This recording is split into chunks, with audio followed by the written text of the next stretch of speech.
I saw my father's strange smile as he handed me a special glass of red wine at my mother's birthday. I'm Brandon Myers, 36, an AI tech millionaire from Austin with an ability to detect any threat except from family. A toast to Elaine, my father says, handing me the glass with an odd glint in his eyes, and to successful sons who remember where they came from. I accept the glass, noting how he watches me with unusual intensity. The wine looks darker than what others are drinking. Smells different, too. Something feels wrong, but I take a small sip anyway. For Mom. 20 minutes later, the room tilts. My vision blurs. I grab the edge of the kitchen counter, but miss. The marble floor rushes up to meet me, as voices echo like they're traveling through water. I wake up in my childhood bedroom. Sunlight stabs through thin curtains. My mouth tastes like metal, and my muscles feel like they've been wrung out. Mom sits beside the bed, face pale, hands shaking. "Brandon, thank God," she whispers, gripping my hand. "You only had one glass of wine. One glass." Her words sharpen my focus. One glass. The special glass my father handed only to me. My father, Gregory, failed at everything he touched. Failed business after business. Failed as a husband. Failed especially as a father. The bruises and broken fingers healed years ago, but some damage runs deeper. The warning signs were there. Ever since I sold my startup for $7.8 million, his calls increased. Casual questions about my investments. Suggestions that he could help manage my assets. Offers to introduce me to his financial advisor. I only came back to Florida for Mom's birthday. I knew seeing Gregory was inevitable, but Mom deserved this. She protected me when she could. Paid for college application fees Gregory refused to cover. Smuggled ice packs to my room after his discipline sessions. My body wants to rage, to confront, to demand answers. But I control the fury, keep my breathing steady. Making accusations without evidence would only alert him. Just dehydrated, probably. I tell Mom, voice carefully neutral. Flying in Florida heat don't mix well. She doesn't believe me. I don't believe me, but the lie buys time while my mind connects the dots. Gregory watches from the doorway, concern painted on his face like cheap makeup. Should we take him to the hospital? No, I say before Mom can answer. I'll be fine after some rest. There are poisons visible in the glass, and poisons visible through the one who offers it. I've seen both now. I won't confront Gregory directly. Not yet. That night, while everyone sleeps, I research symptoms on my phone. Dizziness, disorientation, temporary paralysis. The list of possible substances narrows with each search. I assess my resources. Uncle Carl, Mom's brother, former sheriff with connections at the county crime lab. Mom herself, who sees more than she admits. My lawyer back in Austin, who can pull financial records discreetly. In the morning, I tell Mom I need to extend my stay by a few days. Business can wait. She looks relieved, while Gregory's smile tightens at the edges. "Thought you'd be rushing back to your important tech world," he says, buttering toast with precise strokes. "Some things matter more than business," I answer, watching his knife movements. "Family matters." I won't react hastily, won't tip my hand. Each move must be calculated, each reaction controlled. If Gregory tried once, he'll try again. The question isn't whether, but when and how. That afternoon, I call Uncle Carl. "Need to catch up while I'm in town," I say, keeping my tone casual in case Gregory's listening. "Maybe tomorrow?" This is just the beginning. I'll uncover every layer of truth, no matter how ugly. Gregory taught me many things through his abuse persistence, vigilance, strategy. Lessons he never intended that I'd now use against him. I won't be a victim again. I'll be methodical, patient, and when I have everything I need, I'll deliver a justice so complete he'll never see it coming. I knock on Mom's bedroom door the next morning, heart pounding. She opens it, eyes red from crying or lack of sleep, probably both. "We need to talk." I keep my voice steady, fighting to maintain the composure I've practiced in 1,000 business negotiations. This conversation requires precision. She nods, leading me to the window seat overlooking the backyard, the same spot where she'd comfort me after Gregory's lessons. "Has Dad ever done this before? The special wine thing?" I ask. Her hands tremble. She stares at the garden, then whispers something that freezes my blood. "Your grandfather, my father." She swallows hard. "He died after drinking with Gregory." The room tilts again, But not from poison this time. From revelation. What happened? I lean forward, keeping my voice neutral despite the alarm bells ringing in my head. Heart attack, they said. But Dad never had heart problems. She meets my eyes. He and Gregory had been arguing about money. Then they shared drinks to make peace. 2 hours later, my father collapsed. Gregory hadn't just tried to incapacitate me. He might have tried to kill me. And he might have killed before. That afternoon, while Mom distracts Gregory with errands, I search through old family files in the attic. I find Grandpa's medical records in a dusty folder. The official cause of death reads, myocardial infarction, but in the margin, a handwritten note from his regular doctor. Suspicious onset. Request toxicology. The toxicology was never performed. What I thought was an attempt to control has transformed into something far darker. My father isn't just a failed businessman with anger issues. He's potentially a murderer. I call my lawyer in Austin. Ken, I need you to check something discreetly. Has anyone inquired about my will recently? 20 minutes later, Ken confirms my suspicion. 3 weeks ago, someone claiming to be your financial advisor contacted our office asking about your will status. Did they leave a name? Gregory Myers. I hang up and research Florida inheritance law on my phone. The reality hits hard. With no spouse or children, parents become the primary inheritors if I die without a will. My entire $7.8 million would go to my parents or parent if one predeceased the other. Another call to Ken reveals Gregory's financial situation. 3 failed businesses in 5 years. Credit card debt exceeding $200,000. Mortgage underwater. Bankruptcy filing imminent. That night, I search Gregory's study while he and Mom sleep. In his cabinet, I find a bottle of the same rare wine he served me, Chateau Margaux, 2015, over $1,200 a bottle. Far beyond what a man facing bankruptcy should purchase. The truth crashes down like a collapsing building. My father didn't want to control my assets. He wanted to inherit them. All $7.8 million. The perfect solution to his financial disaster if I were dead. That night, I sat alone at my home, in the kitchen at 3 a.m., calculating damages, financial risk. Everything I've built could land in Gregory's hands. Legal vulnerability. If he somehow forged a will, courts might uphold it without evidence of foul play. Emotional cost. Immeasurable. The man who should protect me has calculated my worth as a corpse. The traditional justice system can't help without proof. No witnesses saw him prepare the wine. No security cameras captured the moment. Just my suspicion and circumstantial evidence. I recognize the calculation behind his plan. He's been plotting since the day news broke about my company's sale. The poisoning wasn't impulsive. It was the execution of a strategy months in development. But Gregory made one critical error. He thinks I'm still unconscious to his true intentions. That creates my only advantage. He doesn't know that I know. Next morning, while I am preparing for work, my phone buzzes with a text from Gregory while he was outside somewhere. Thanksgiving dinner at our house next month? Your mother would love to have you. I stare at the message, fingers hovering over the keyboard. I could run, cut contact, report my suspicions to police without evidence. Or I could accept the invitation and create a situation where Gregory reveals himself completely. I text back, I'll be there. I considered whether to report to police immediately with suspicions lacking evidence or create a situation to gather irrefutable proof. The choice is clear. Gregory has shown me his gamma, now I'll play mine. Later that night, while everyone sleeps, I slip into Gregory's office and input his financial history, behavioral patterns, and medical reports into a custom AI algorithm I developed for my startup. The system was designed to predict financial fraud, but works equally well analyzing behavioral patterns. I run the simulation. The result appears on screen.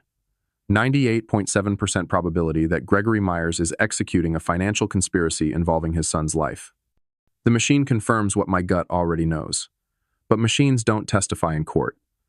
I need evidence that will convince 12 human jurors beyond reasonable doubt. I close my laptop. Decision made. Thanksgiving will be a reunion of sorts, just not the kind Gregory expects. I notice the first signs of Gregory's new strategy at Sunday brunch. Aunt Marla touches my arm with concern in her eyes. Brandon, honey, maybe you should take some time off. Gregory mentioned how stressed you've been with the company sale. I maintain a neutral expression despite the alarm bells ringing in my head. Did he? I'm actually feeling great about the business. Never better. Her eyes flicker with uncertainty. Well, he said sometimes success can be overwhelming. That you've been having some episodes. Episodes. The word hangs between us like poison. Over maple syrup and Belgian waffles, I watch my father work the room.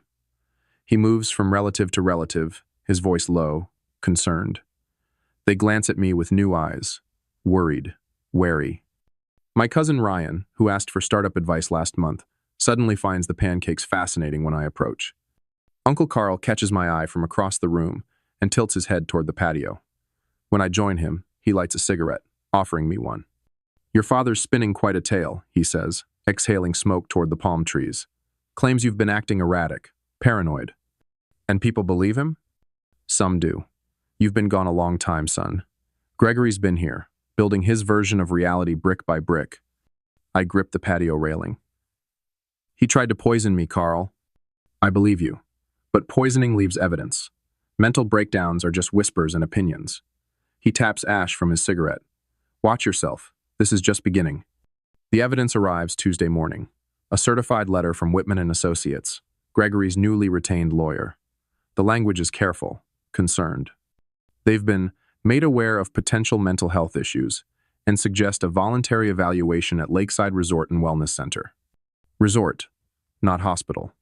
The distinction makes my blood run cold. My phone rings that evening. My mother, her voice tight with forced cheer. Brandon, your father wants to know if you received some paperwork today. He says it's just precautionary, nothing to worry about. Mom, you know what he's doing. A pause, then whispered, I know, but I can't say that. He's right here. Her voice returns to normal volume. Just call the nice attorney back, honey. Your father is worried about you.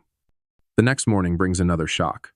My bank calls about unusual access attempts to my accounts. Someone using my mother's maiden name as a security question trigger.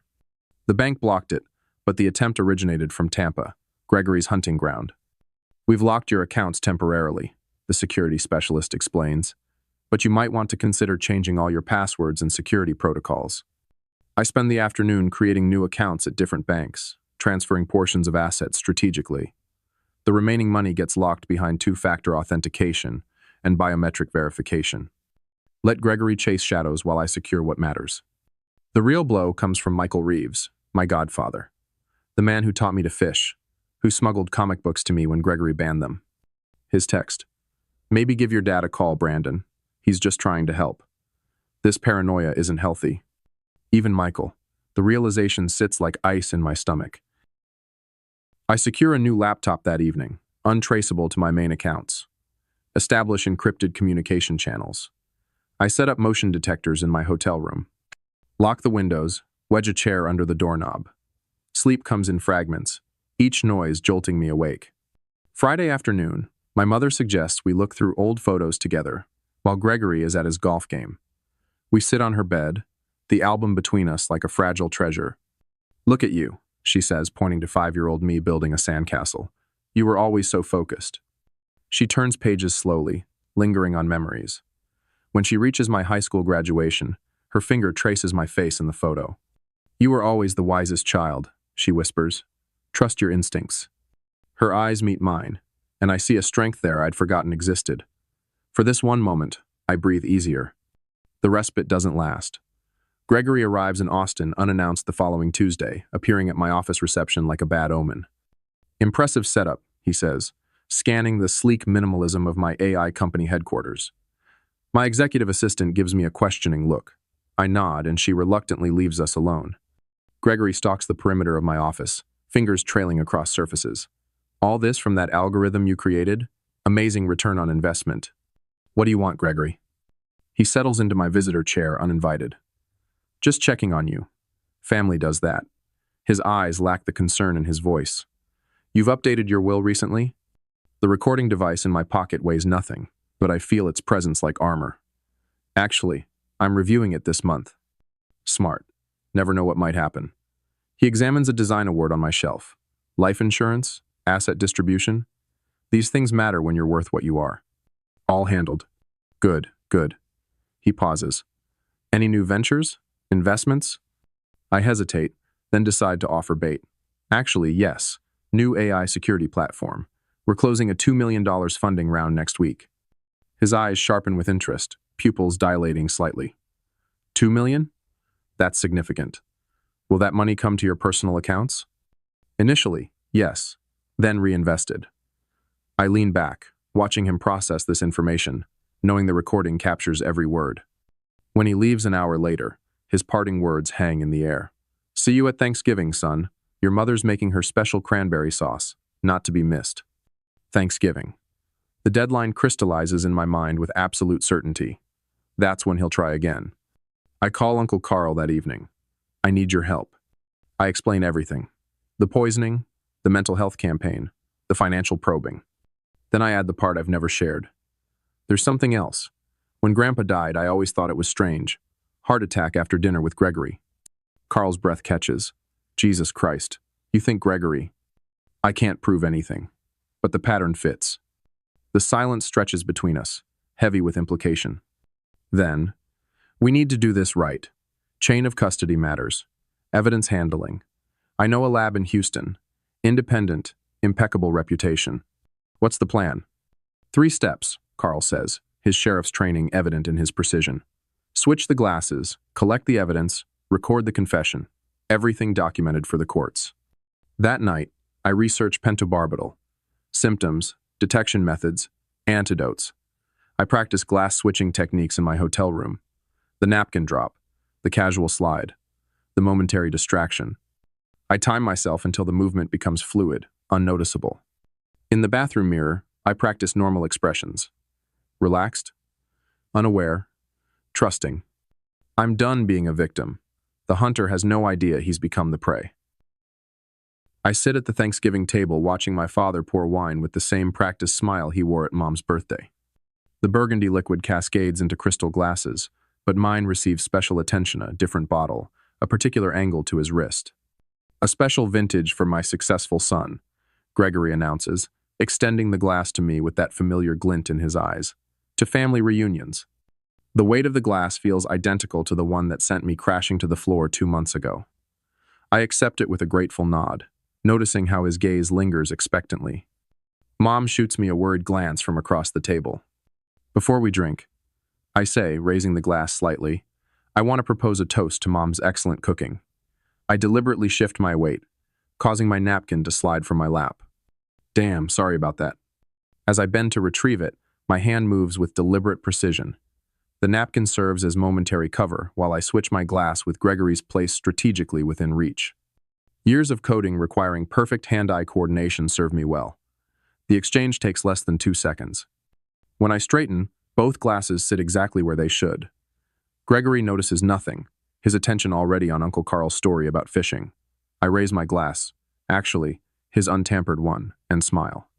To family, I echo, making a show of bringing the glass to my lips without actually drinking. Gregory drains half his glass me poisoned one in a single satisfied swallow. Excellent vintage, he murmurs, his eyes still watchful, expecting me to follow suit. I place my glass down untouched. I'll savor it slowly, I explain. Something this special deserves appreciation. Throughout dinner, I maintain the charade of occasionally lifting my glass while watching Gregory consume what he believes is his own wine. Mom's pot roast sits like lead in my stomach as I catalog every subtle change in my father's demeanor. At 43 minutes in, it begins. Gregory tugs at his collar. His forehead glistens. The same symptoms I experienced start manifesting first subtle, then unmistakable. Is it warm in here? He asks, voice slightly slurred. His fork clatters against his plate. Uncle Carl frowns. Temperature seems fine to me. Gregory attempts to stand, but stumbles, catching himself on the table edge. Wine glasses rattle. Something's wrong. He mumbles, eyes struggling to focus. His breathing becomes labored, exactly as mine had been. Mom rises. Gregory, are you okay? He points a shaking finger at me, face contorting with sudden rage and fear. What did you do to me? The accusation comes out thick, words bleeding together. The table falls silent. Everyone stares at him, then at me. Dad, what are you talking about? I keep my voice level, concerned. You poured your own wine. We all saw you. Gregory's legs give out. Uncle Carl manages to catch him before he hits the floor. He, poisoned. Me, my father gasps. Mom's hand flies to her mouth. Call an ambulance. While my cousin dials 911, Gregory continues his desperate accusations. Each slurred allegation only makes him appear more irrational since everyone witnessed him pour and drink his own wine without anyone touching it. Brandon never went near your glass, Greg. Uncle Carl states firmly, helping lower my father to the floor. I watched the whole time. When the paramedics arrive, Gregory fights weakly against the oxygen mask, still trying to blame me. The EMT looks confused as Gregory slurs accusations, while I calmly explain he suddenly became disoriented after dinner. Has he been drinking heavily? The paramedic asks. Just one glass of wine, I answer truthfully. As they wheel him out, Uncle Carl pulls me aside. Now? I nod. Now. While everyone follows the ambulance to the hospital, Uncle Carl and I stay behind. We put on latex gloves and carefully seal Gregory's wine glass in an evidence bag. Uncle Carl records video documentation of the entire process on his phone, establishing chain of custody. Laboratory in Houston can process this within 48 hours, he says, labeling the bag. Your lawyer ready to receive? She's standing by. I confirm, making the call that sets our evidence collection in motion. 2 days later, my lawyer forwards the laboratory findings. High-dose pentobarbital detected in the wine, residue enough to cause unconsciousness or potentially death if the full glass had been consumed. The document bears official seals, signatures, and chain of custody confirmation. It's exactly what we need. I wonder if collecting evidence this way crossed an ethical line, or if letting my father taste the very dose he intended for me was completely justified. When Gregory is discharged from the hospital, the preliminary toxicology report triggers questions. Detective Ramirez calls to inform me the hospital found traces of a controlled substance in Gregory's system. Any idea how your father might have accessed pentobarbital, Mr. Myers? She asks. I can't imagine, I reply. But I'd like to help however possible. Word of the hospital findings spreads through the family. My uncle's eyewitness account of Gregory drinking his own wine without interference causes whispers. Doubt creeps in where absolute trust once existed. Gregory becomes increasingly unstable. His calls start at odd hours, threats thinly veiled as concern. This investigation needs to stop, he hisses into the phone at 2 a.m. You have no idea what you're playing with. I'm not playing at all, Dad, I respond calmly. The police ask questions. I answered truthfully. You'll regret this, he says before hanging up. That night, I finalize arrangements with Uncle Carl and my lawyer for the confrontation I've been planning since I woke up in my childhood bedroom. Tomorrow, Gregory will come to my temporary apartment thinking we're meeting to resolve things privately. What he doesn't know is that Uncle Carl and Detective Ramirez will be listening from the adjacent room with recording equipment. As I prepare the apartment, checking microphone placements and camera angles, I feel strangely calm. The strategy is sound. The evidence is overwhelming. Justice isn't just possible, it's inevitable. I'm no longer the helpless child absorbing his rage or the confused adult collapsing on his kitchen floor. Tomorrow, my father will finally face the truth he tried to bury along with me. The next day, I watch my father's face darken as I slide the laboratory report across the kitchen table. Outside, palm trees sway in the Florida breeze, deceptively peaceful against the storm brewing in this house. What is this supposed to be? Gregory asks, not touching the document, his fingers twitching slightly. The lab analysis of the wine glass from Thanksgiving. My voice remains level, measured. Years of board meetings have taught me how to hide emotions beneath a veneer of calm. The one you drank from after I switched our glasses. His eyes narrow, darting from the paper to my face. This is ridiculous. You're trying to frame me now? After I've been nothing but concerned about your mental state? Uncle Carl and my lawyer sit silently in the adjacent room, recording devices active. I can feel their presence like a shield at my back. The test found pentobarbital, Dad. Same drug that put me under at Mom's birthday. I tapped the report. High concentration, enough to kill, not just sedate. This is absurd. He shoves the paper away, voice rising. You obviously bribed this lab. Anyone can fake a report. I expected denial. Prepared for it. The chain of custody is documented and certified. I pull out a second folder. 3 separate witnesses observed the sample collection. Time-stamped video evidence too. Gregory's face flushes red. I'll contact the physician who treated me. He'll confirm there was nothing in my system. He already confirmed the opposite. Hospital found traces too. I lean forward slightly. You're running out of options. You've always been against me. His strategy shifts, voice turning, pleading. Ever since you made your money, you've thought you were better than me. Now you're trying to destroy me with these conspiracies. I remain silent, letting his words evaporate in the air between us. I've hired someone you know. Gregory's eyes narrow. A private investigator. He's digging into your life in Austin, your business deals, your relationships. His lips curl into something between a smile and a snarl. Everyone has secrets, Brandon. I've anticipated this too. What will he find, Dad? That I built something successful?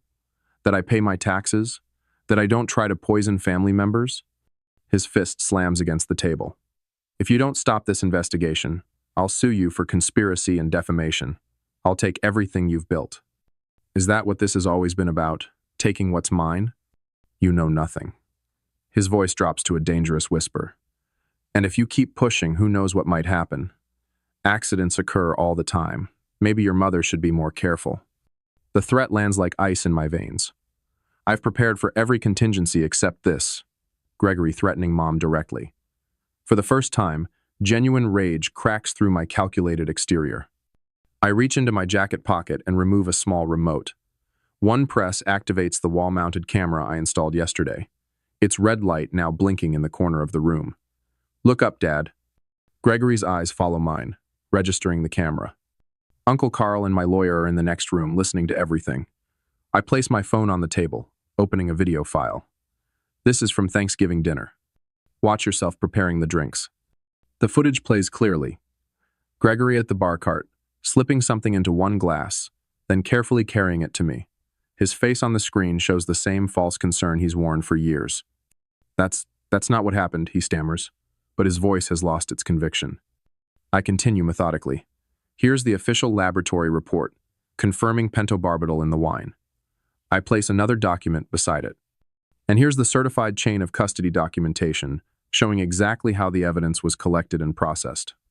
Gregory's face collapses in increments, like a building being demolished floor by floor. You don't understand, he whispers. I don't need to know why, I interrupt, my voice steady despite the rage burning beneath it. I just need to make sure you can't harm anyone else. Something in my tone, perhaps the absolute certainty in it, finally breaks him. Gregory slides from his chair to his knees, his body crumpling as if the strings holding him upright have been cut. You were never supposed to wake up at your mother's birthday, he says, voice hollow. Just slip away peacefully, no pain. I had your will already drafted. As your only living relative besides your mother, everything would come to me. I say nothing, letting the recording devices capture every word. The debts were crushing me. He continues, eyes unfocused. Bankruptcy was weeks away. But with your money, with $7 million, I could start over. Be someone who matters. A sound from the kitchen doorway pulls our attention. Mom stands there, a glass shattered at her feet, her face drained of color. How long has she been listening? Gregory? Her voice breaks on his name. Is this true? He stares at her, mouth opening and closing like a fish on land. Did you? She steps forward, crunching glass under her shoes. Did you do the same thing to my father? The question hangs in the air between them. I hadn't expected this, hadn't connected those dots myself. But the look on Gregory's face tells everything. It was an accident, he whispers, but the lie crumbles as soon as it leaves his lips. He was going to cut us off. Said I wasn't good enough for you. Mom's hand flies to her mouth, stifling a scream. He drank too much that night anyway. Gregory continues, words tumbling out now. No one questioned when his heart gave out. Just like no one would have questioned Brandon's reaction to the wine. Stress, overwork, maybe drugs. Tech millionaires burn out all the time. Uncle Carl steps into the room, followed by my lawyer. Behind them, the unmistakable uniforms of police officers appear in the hallway. Gregory Myers, the lead officer says, you're under arrest for attempted murder and conspiracy to commit murder. As they read him his rights, Gregory's eyes never leave mine. I see no remorse there, only rage at being outmaneuvered. They lead him away in handcuffs, a man who valued money over his own son's life. Mom collapses into a chair, her entire body shaking. I kneel beside her, taking her hands in mine. I'm so sorry, she whispers. I never knew, never suspected. Neither did I say quietly. Not until it was almost too late. 3 months later, I sit in the courtroom as the verdict is read. Gregory Myers, guilty on 2 counts.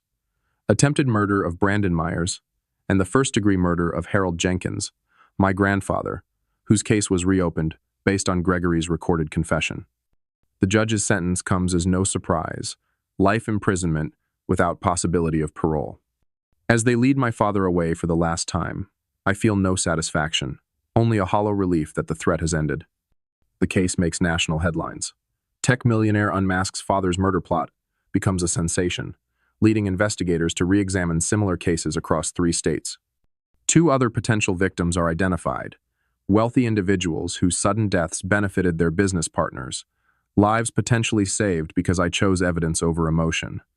1 year later, Mom and I stand outside our new home in Austin. The Tampa house sold quickly, neither of us wanting to keep those painful memories. The foundation launches next month. I tell her as we watch the sunset from our balcony, supporting domestic violence victims, providing legal resources, safe housing. She squeezes my hand. Your grandfather would be proud. He always said you had a good heart. I think about the journey from that wine glass to this moment. I didn't want revenge, I say finally. I wanted truth and freedom, but knowing your own father tried to erase you, that leaves a scar deeper than any wound. The setting sun catches the glass in my hand, turning the water inside blood red. I set it down, turning away from the past and toward whatever comes next.